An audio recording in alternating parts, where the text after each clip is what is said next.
ਉਧਰ ਜਿਹੜੀ ਹਰਜੋਤ ਸਿੰਘ ਜੀ ਨਿਊਜ਼ ਜਿਹੜੀ ਆ ਰਹੀ ਆ ਵੀ ਜੱਜ ਹੋਣਾ ਨੇ ਜੈਕ ਸਮਿਥ ਹੋਣਾ ਦੀ ਜਿਹੜੀ ਰਿਪੋਰਟ ਆ ਟਰੰਪ ਹੋਣਾ ਦੀ ਇਲੈਕਸ਼ਨ ਇੰਟਰਫੇਰੈਂਸ ਕੇਸ ਦੇ ਮਾਮਲੇ ਦੇ ਵਿੱਚ ਉਸ ਨੂੰ ਰਿਲੀਜ਼ ਕਰਨ ਦੇ ਲਈ ਰਾਹ ਖੋਲ ਦਿੱਤਾ ਹੈਗਾ ਆ। ਰੀਸੈਂਟਲੀ ਜਿਹੜੇ ਫੈਡਰਲ ਜੱਜ ਐਲੀਨ ਕੈਨਨ ਆ ਉਹਨਾਂ ਨੇ ਡਿਨਾਈ ਕੀਤੀ ਸੀਗੀ ਇਸ ਇੰਜੰਕਸ਼ਨ ਜਿਹੜੀ ਲਾਉਣ ਦੀ ਉਹਨਾਂ ਨੇ ਐਕਸਟੈਂਸ਼ਨ ਮੰਗੀ ਸੀਗੀ, ਉਸ ਨੂੰ ਉਹਨਾਂ ਨੇ ਡਿਨਾਈ ਜਿਹੜਾ ਉਹ ਕਰ ਦਿੱਤਾ।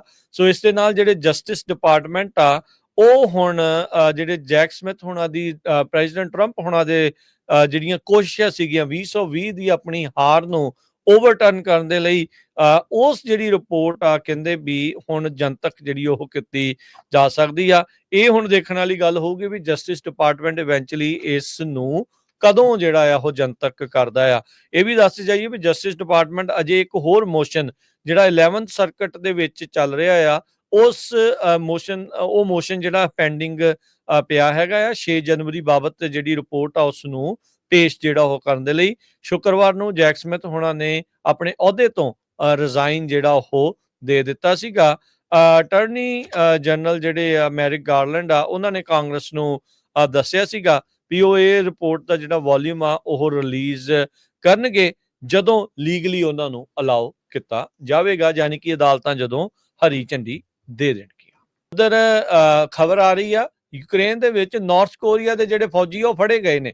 ਯੂਕਰੇਨ ਨੇ ਜਿਹੜੇ ਉਹ ਕਈ ਫੌਜੀ ਜਿਹੜੇ ਉਹ ਫੜ ਲਏ ਨੇ ਤੇ ਕਹਿੰਦੇ ਵੀ ਉਹਨਾਂ ਨੂੰ ਕਈ ਪੁੱਛਿਆ ਜਾ ਰਿਹਾ ਵੀ ਭਾਈ ਡਿਫੈਕਟ ਨਹੀਂ ਕਰਨਾ ਨਾਰਥ ਕੋਰੀਆ ਤੋਂ। ਕਹਿੰਦੇ ਹਾਲ ਦੀ ਘੜੀ ਉਹਨਾਂ ਨੇ ਕੋਈ ਇੱਛਾ ਜਿਹੜੀ ਉਹ ਨਹੀਂ ਪ੍ਰਗਟਾਈ, ਪਰ ਇੱਕ ਚੀਜ਼ ਜਿਹੜੀ ਸਾਹਮਣੇ ਆਈ ਹੈ ਕਹਿੰਦੇ ਵੀ ਨਾਰਥ ਕੋਰੀਆ ਵਾਲਿਆਂ ਨੂੰ ਇਹ ਝੂਠ ਸੋਲਜਰਸ ਨੂੰ ਬਹਾਨਾ ਲਾ ਕੇ ਜਿਹੜਾ ਉੱਥੇ ਲਿਆਂਦਾ ਗਿਆ ਵੀ ਅਸੀਂ ਤੁਹਾਡੀ ਜਿਹੜੀ ਹੈ ਐਕਸਰਸਾਈਜ਼ ਜਾਂ ਪ੍ਰੈਕਟਿਸ ਜਾਂ ਫਰੈਂਡਲੀ ਜਿਹੜਾ ਆ ਉਹ ਤੁਹਾਡੀ ਐਕਸਰਸਾਈਜ਼ ਕਰਾਉਣ ਜਾ ਰਹੇ ਆ, ਉਹਦੇ ਕਰਕੇ ਉਹਨਾਂ ਨੂੰ ਅਸਲੀ ਲੜਾਈ ਦੇ ਵਿੱਚ ਜਿਹੜਾ ਕਹਿੰਦੇ ਵੀ ਲੈ ਆਂਦਾ ਗਿਆ ਆ। ਸੋ ਜਦੋਂ ਤੋਂ ਨਾਰਥ ਕੋਰੀਆ ਨੇ ਯੂਕਰੇਨ ਦੇ ਵਿੱਚ ਜਾ ਕੇ ਰਸ਼ੀਆ ਦਾ ਸਾਥ ਦੇਣਾ ਸ਼ੁਰੂ ਕੀਤਾ ਆ ਉਦੋਂ ਤੋਂ ਹੀ ਆਪਾਂ ਦੇਖਿਆ ਆ ਵੀ ਯੂਕਰੇਨ ਨੇ ਵੀ ਜਿਹੜੀਆਂ ਮਿਜ਼ਾਈਲਾਂ ਅਮਰੀਕਾ ਨੇ ਵੀ ਉਦੋਂ ਤੋਂ ਹੀ ਹਰੀ ਝੰਡੀ ਜਿਹੜੀ ਉਹ ਦਿੱਤੀ ਆ ਵੀ ਤੁਸੀਂ ਸਾਡੀਆਂ ਜਿਹੜੀਆਂ ਮਿਜ਼ਾਈਲਾਂ ਵਰਤ ਕੇ ਰਸ਼ੀਆ ਦੇ ਅੰਦਰ ਜਿਹੜੇ ਉਹ ਹਮਲੇ ਕਰ ਸਕਦੇ ਹੈਗੇ ਜੀ। ਤੇ ਯੂਨਾਈਟਿਡ ਸਿੱਖਸ ਰੋਜ਼ਵੈਲ ਦੇ ਜਿਹੜੇ ਸੇਵਾਦਾਰ ਆ ਉਹ ਵੀ ਉੱਥੇ ਰਾਹਤ ਪਹੁੰਚਾ ਰਹੇ ਆ। ਜ਼ਰੂਰ ਵੱਖ-ਵੱਖ ਸਾਨੂੰ ਭੇਜ ਰਹੇ ਆ ਤੇ ਸਾਨੂੰ ਇਨਫੋਰਮੇਸ਼ਨ ਜ਼ਰੂਰ